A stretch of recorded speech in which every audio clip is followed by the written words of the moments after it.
Okay, let's unpack this one. Imagine a story. Actually, it's more like a chronicle. It's supposedly written in 2045. And it's looking back, way back at this time they call the before times. We're talking about a period of, well, societal collapse so deep it just reshaped everything. So today we're doing a deep dive into this piece called Man with the Gasoline Can. It's definitely powerful, very metaphorical, less a straight history, more like a chilling allegory, you know, about what happens when division and hate just take over. Our mission here in this deep dive is to pull out the really crucial insights from this narrative, like what kicked off this collapse and who is this man with the gasoline can?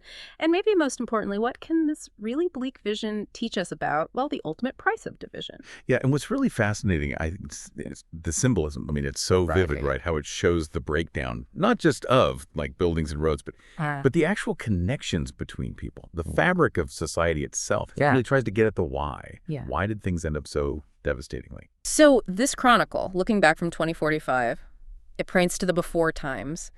Where does it say the cracks first appear? What were those foundational issues? Well, the narrative suggests it really started with communication, a fundamental breakdown. It literally says humans confusing themselves, and that spirals out, into frustration and societal estrangement.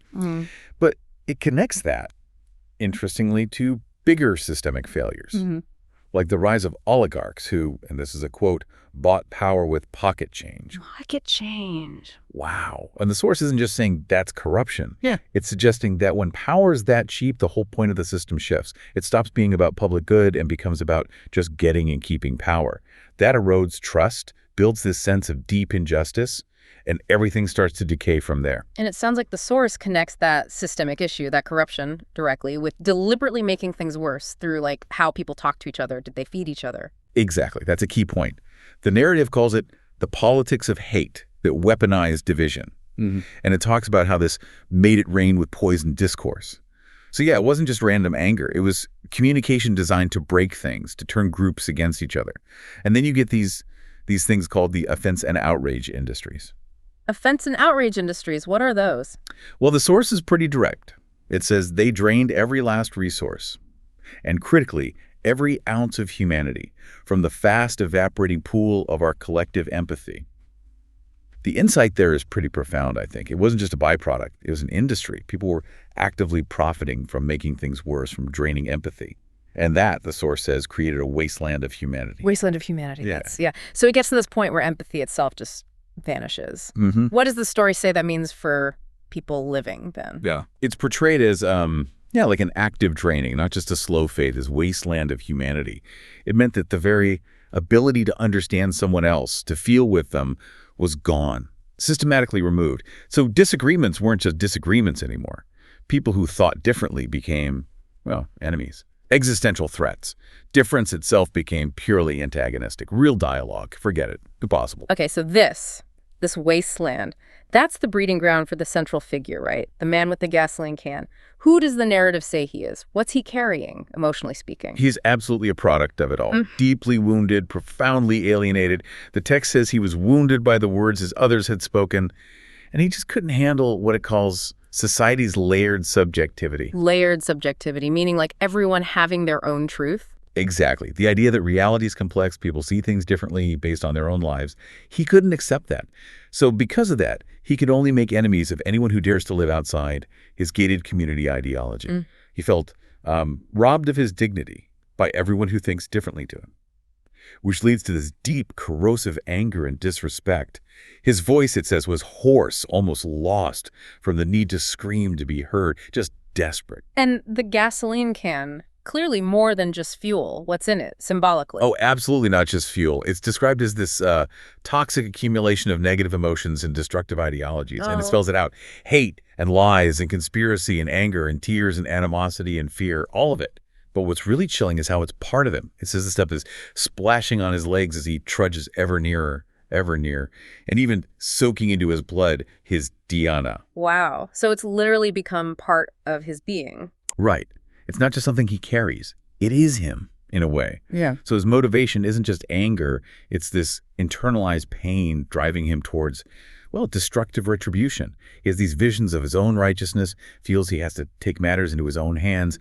And he's haunted, too, by memories of those he couldn't save and those he left behind. It just fuels that desperation. So, okay, this man carrying all this toxic weight, he starts a journey. And the path he takes, that sounds symbolic too. What does he see? What does it tell us about the before times? Yeah, the journey itself is bleak. He's on this broken highway. Yeah. Right away, that's symbolism for, crumbling infrastructure, societal decay. Right. The highway is scorched and scared by the passing of too many lives. So there's a history of trauma written onto the landscape itself. He passes endless fields of bodies. Just horrific.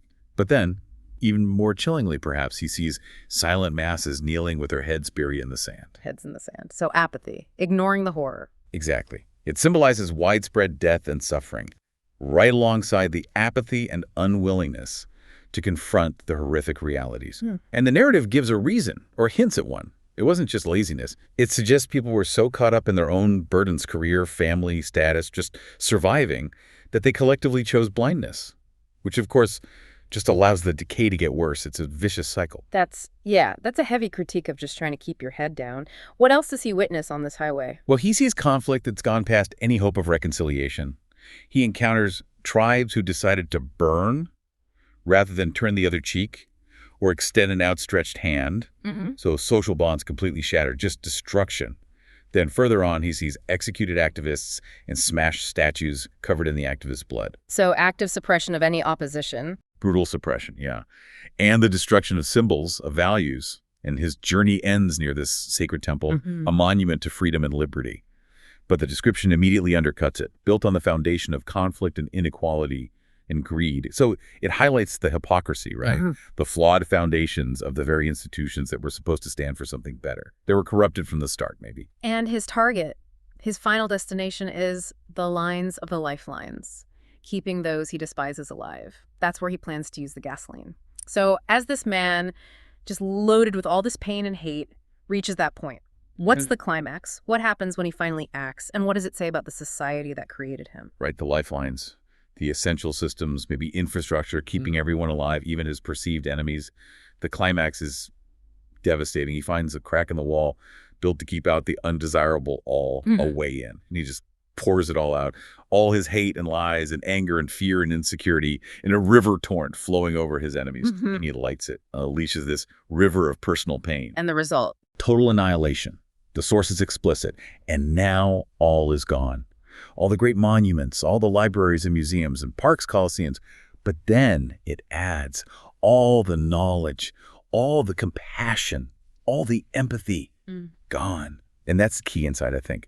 The loss isn't just things. It's the intangibles, the stuff that actually makes us human, civilization itself. Wow. So it's not just blowing up buildings. It's blowing up knowledge, compassion, empathy. That feels somehow worse. That's the real loss. Precisely. That's portrayed as the ultimate consequence. And it's not localized. The source says the world still burns. It's systemic, ongoing collapse. And what about the man himself? Does he get relief? No. Even he is on fire. He yearns for the final funeral pyre, to sing the final refrain, to finally end the pain. So the very act born from his pain just consumes him too. There's no victory, just more burning.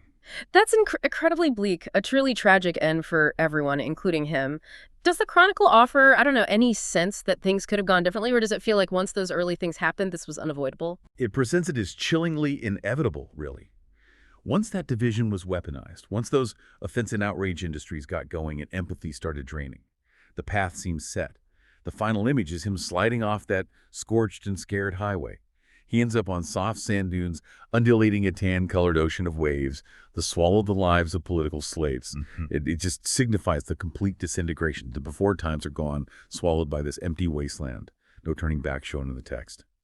So yeah, this deep dive into man with the gasoline can, it's definitely a chilling message from this imagined future. A really powerful poetic warning, about how total and irreversible destruction can be when society fails like this. It really hammers home the loss that comes from division, from hate, from letting human connection erode, not just losing buildings, but losing knowledge, compassion, empathy, the essentials. So, thinking about all this, what does it mean for you listening now? Reflecting on this chronicle from 2045, it really makes you wonder, doesn't it? Are we maybe recognizing the poison discourse in our own time? Those offense and outrage industries, are they here now? Are we actively trying to build bridges? Or Are we maybe, even subtly, contributing to our own kinds of gated community ideologies? I mean, this piece is just such a stark warning about how fragile civilization might be and how crucial it is to protect communication, understanding, real compassion.